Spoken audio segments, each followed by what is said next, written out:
مرحبا. كثير منا يحب الرسم وقليلون يتقنوه. اليوم سوف نشرح أفضل طريقة لرسم أي صورة بدقة كبيرة. أنا مثلا اخترت هذه الصورة. إذا لنبدأ. الخطوة الأولى وهي حلقتنا لهذا اليوم هي التخطيط. كيف ننقل الصورة بدقة عالية إلى لوح الرسم؟ نقوم بنسخ الصورة وقياسها وتقسيمها إلى مربعات. في هذه الصورة مثلا يكون عرضها 20 سنتيمترا، فنقوم بتقسيمها إلى 5 مربعات، فتكون القسمة كل مربع 4 سنتيمترات.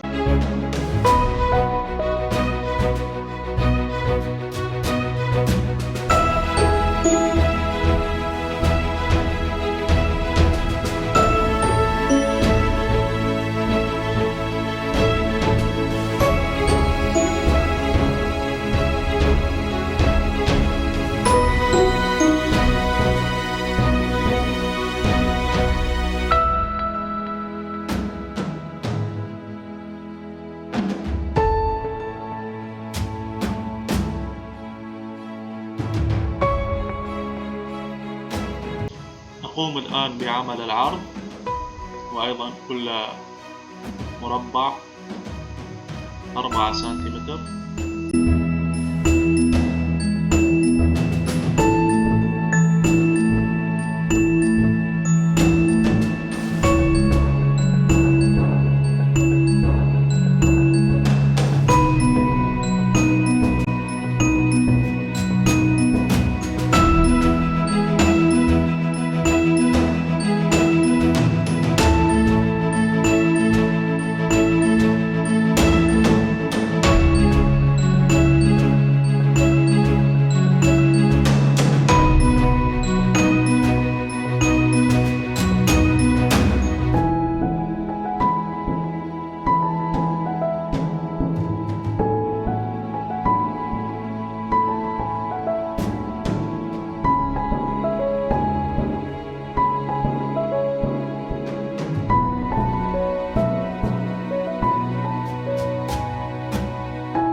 لوح الرسم 50 في 70، والصورة مقسمة إلى 5 مربعات في 7 مربعات، لذلك نحتاج إلى تقسيم اللوح إلى 7 مربعات طول و5 في العرض.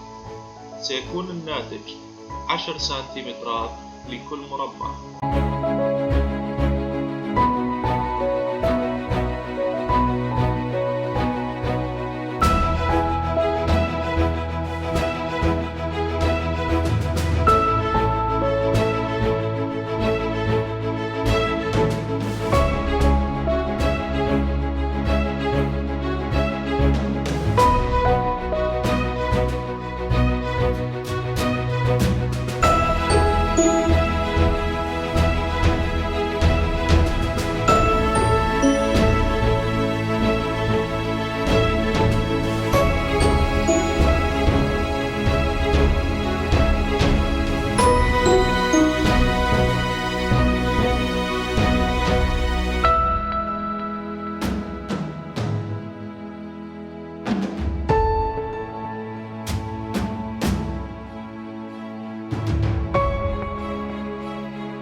ترقيم المربعات ونبدأ برسم الصورة. في المربع الثاني في أعلى الصورة تكون أذني الحصان، فنبدأ بنقل الخطوط الموجودة في المربعات الصغيرة إلى المربعات الكبيرة على لوح الرسم.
نقوم بمسح خطوط المربعات لتظهر لنا خطوط الحصان بشكل واضح.